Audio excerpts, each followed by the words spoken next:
Hi friends, welcome to our channel. Brahmamudi serial next ఎపిసోడ్లో ఏం జరగబోతోందో ఈ వీడియోలో చూసి తెలుసుకుందాం. ధాన్యలక్ష్మిని రెచ్చగొట్టిన రుద్రాని అసలేం జరిగింది అని తెలుసుకోవడానికి ఈ వీడియోని స్కిప్ చేయకుండా ఎండ్ వరకు చూసేయండి.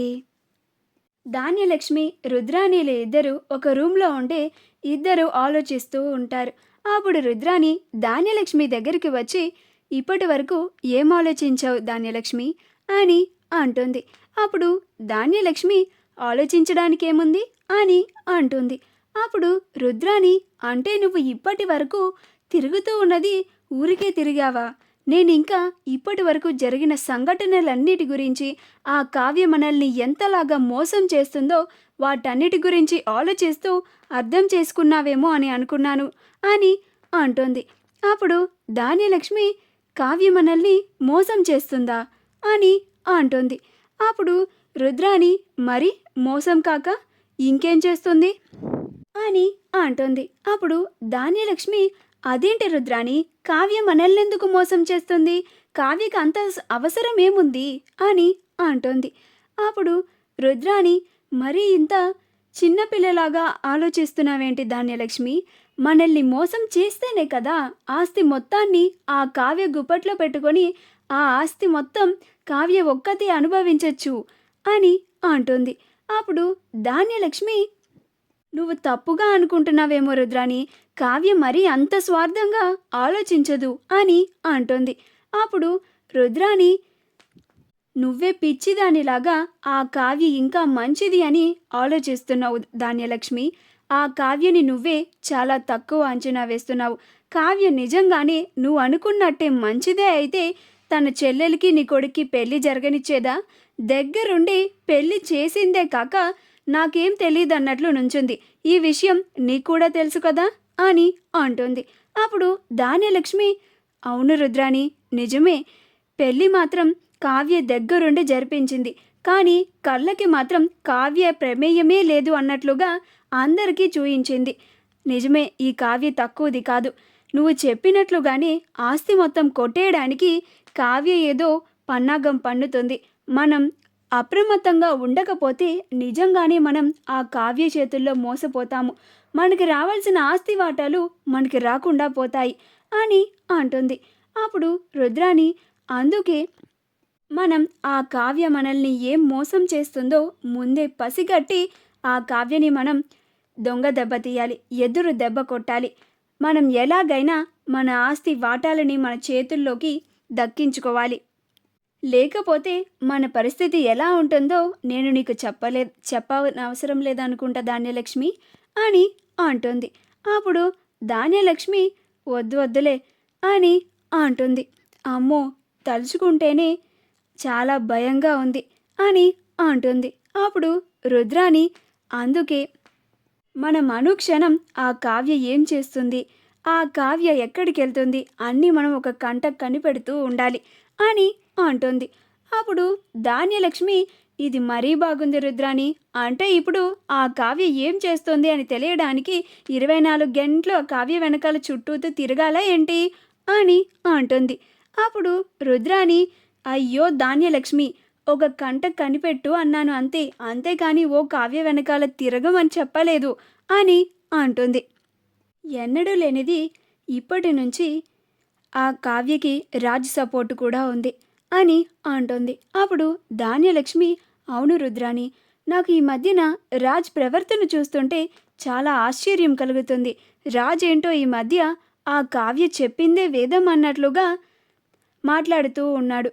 ఆ కావ్య చేసిందే కరెక్ట్ అన్నట్లుగా ఆ కావ్య చేసిన దానికన్నిటికీ వత్తాసు పలుకుతున్నాడు అని అంటుంది.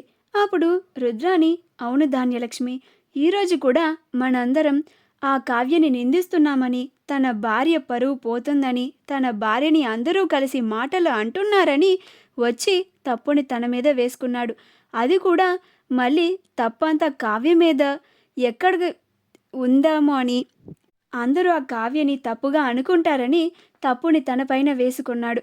నాకెందుకో రాజ్ కావ్యని మాటలు అననివ్వకుండా మధ్యలో అడ్డుపడినట్లుగా, కవర్ చేసినట్లుగా, అబద్ధం చెప్పినట్లుగా అనిపిస్తోంది అని అంటుంది. అప్పుడు ధాన్యలక్ష్మి, అవును రుద్రాని, నాకు అలాగే అనిపించింది. అసలు ఇన్ని కోట్ల ఆస్తి ఉన్నప్పుడు కేవలం ఒక 5 లక్షలు లేకపోవడమేమిటి? ఏదో జరుగుతుంది రుద్రాని అని అంటుంది. అప్పుడు రుద్రాని, నాకు అదే డౌట్గా ఉంది ధాన్యలక్ష్మి, అదేంటో మనం కనిపెట్టాలి అని అంటుంది. అప్పుడు ధాన్యలక్ష్మి, కానీ మనం ఎలా కనిపెడతాం? ఆ కావ్య మనకి అస్సలు తెలియనివ్వకుండా చాలా జాగ్రత్తలు తీసుకుంటుంది కదా అని అంటుంది.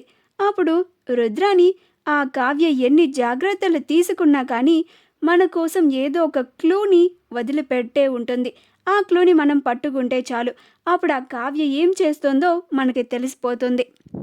అప్పుడు మనం ఆ కావ్య నిజస్వరూపాన్ని అందరి ముందు బయట పెట్టచ్చు అని అంటుంది.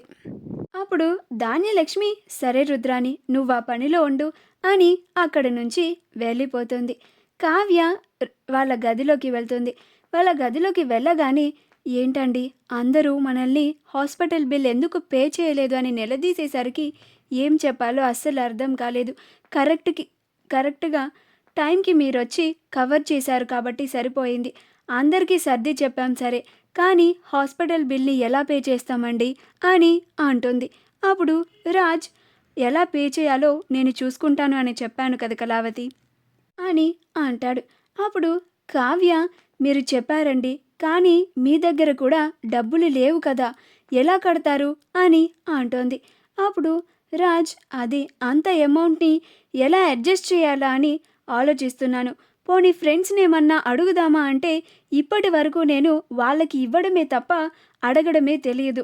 అలాంటిది నా పరువు వాళ్ళ ముందు ఎక్కడ పోతుందో, అన్ని కోట్ల ఆస్తి ఉన్న నీకు మా దగ్గర డబ్బులు ఏమవసరం ఉంది అని అంటారు ఏమో అని భయంగా ఉంది కళావతి అని అంటాడు.